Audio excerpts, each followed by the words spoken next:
ज्ञानवापी पर जब वाराणसी की निचली अदालत का फैसला हिंदू पक्ष के हक में आया तो क्या कहा है all India Muslim personal law board ने, उसकी चिट्ठी में क्या संकेत छिपे हैं, हम आपको ये बताएंगे। ये भी जानिए कि उत्तर प्रदेश में कहां-कहां मदरसों का सर्वेक्षण शुरू हो चुका है और 17 सितंबर को प्रधानमंत्री मोदी के जन्मदिन को लेकर उत्तर प्रदेश में क्या तैयारियां हैं, सब जानिए आज का यूपी में। नमस्कार, मैं हूं कुमार अभिषेक, आप देख रहे हैं यूपी तक और हम हाजिर हैं अपना न्यूज शो आज का यूपी लेकर। ज्ञानवापी पर वाराणसी की अदालत के फैसले के साथ ही मुस्लिम पक्ष की तरफ से रिएक्शन आने शुरू हो गए। ओवैसी से लेकर पक्षकारों तक ने अपने रिएक्शन, अपनी प्रतिक्रिया दी, लेकिन एक प्रतिक्रिया all India Muslim personal law board की आई और मुस्लिम पर्सनल लॉ बोर्ड ने अपनी प्रतिक्रिया में इस फैसले को निराशाजनक और दुखदायी बताया है। यहां तक तो ठीक है, लेकिन इस फैसले का क्या असर होगा ये भी all India Muslim personal law board के महासचिव ने अपनी चिट्ठी में लिखा है। चिट्ठी तो तकरीबन 150 शब्दों की है, लेकिन जो मुख्य चीजें लिखी गई हैं उसमें यह साफ लिखा गया कि कोर्ट ने शुरू में हिंदी चरमपंथी समूह के दावे को स्वीकार किया। इसके लिए रास्ता आसान बना दिया गया। यह देश और कौम के लिए दर्दनाक बात है।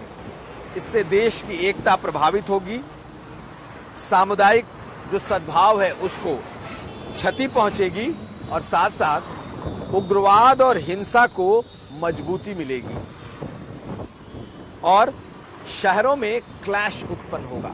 All India Muslim personal law board के जो महासचिव हैं उन्होंने 3-4 बातें साफ साफ लिखी हैं कि उग्रवाद और हिंसा को मजबूती मिलेगी और शहरों में तनाव उत्पन्न होगा।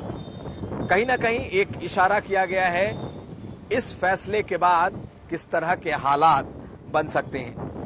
हालांकि सरकार से मुस्लिम पर्सनल लॉ बोर्ड ने यह कहा है कि 1991 के कानून को पूरी ताकत से लागू किया जाना चाहिए और हर हाल में इसे रोका जाना चाहिए।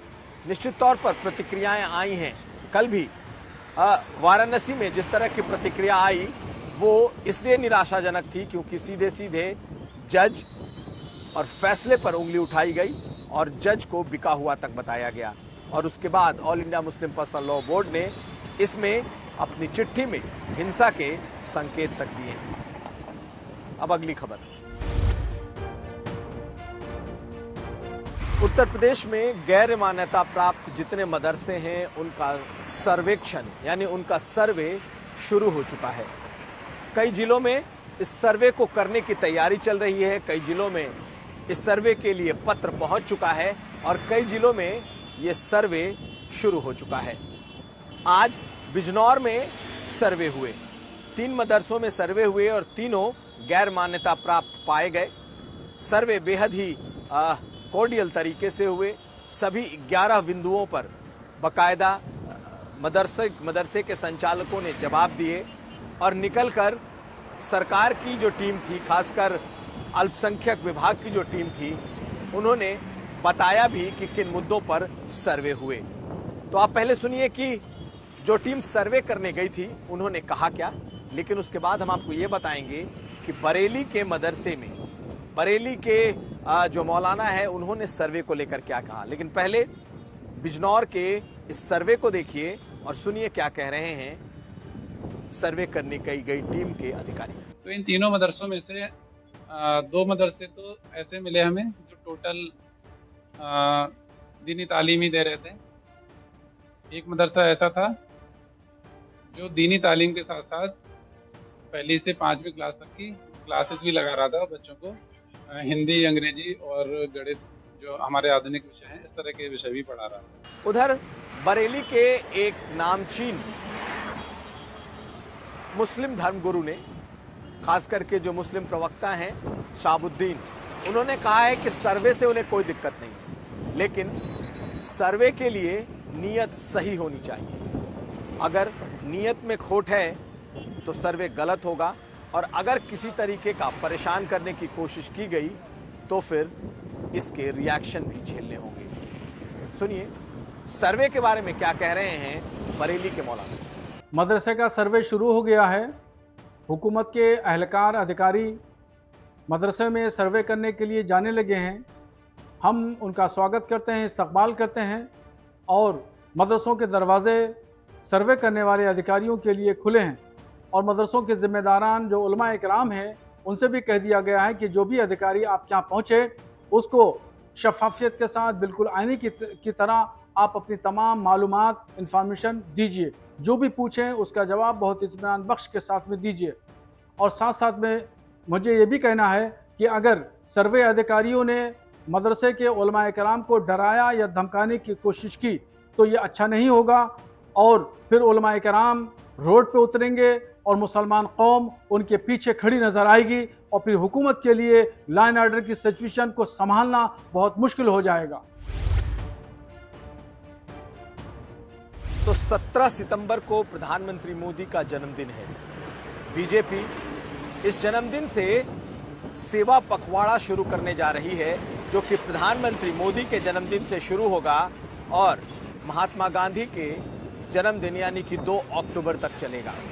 आज उत्तर प्रदेश में बीजेपी के संगठन की एक बड़ी बैठक हुई, और उस बड़ी बैठक में प्रधानमंत्री मोदी के जन्मदिन से लेकर महात्मा गांधी के जन्मदिन तक मनाए जाने वाले इस सेवा पखवाड़े को लेकर के कई कार्यक्रम निर्धारित किए गए कि आखिर प्रधानमंत्री मोदी के जन्मदिन से महात्मा गांधी के जन्मदिन तक 17 सितंबर से 2 अक्टूबर तक किस तरीके से बीजेपी अपने काडर को, अपने कार्यकर्ताओं को रिचार्ज करेगी, कैसे एनर्जाइज करेगी और कौन कौन से कार्यक्रम लेकर उनके बीच जाएगी।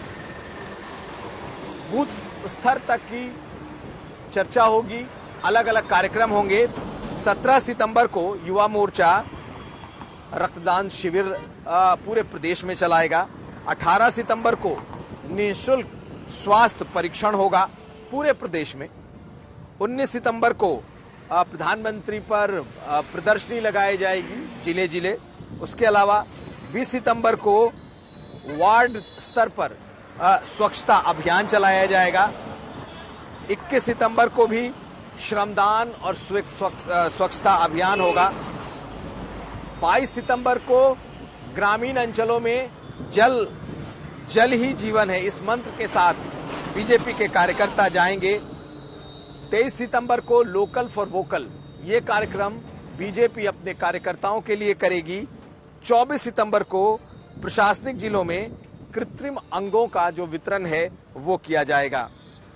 कुल मिलाकर 15 दिनों तक के इस कार्यक्रम को बनाया गया है और आज बड़ी मीटिंग की गई। उस मीटिंग में भूपेंद्र सिंह जो कि प्रदेश अध्यक्ष हैं, उनके साथ साथ संगठन के तमाम बड़े लोगों ने शिरकत की और इस पूरे कार्यक्रम को चॉकआउट किया। तो प्रधानमंत्री मोदी के जन्मदिन से बापू के जन्मदिन तक बीजेपी 15 दिनों तक अपने कार्यकर्ताओं के बीच ही रहेगी। तो ये था आज का यूपी। हम फिर हाजिर होंगे, तब तक आप देखते रहिए यूपी।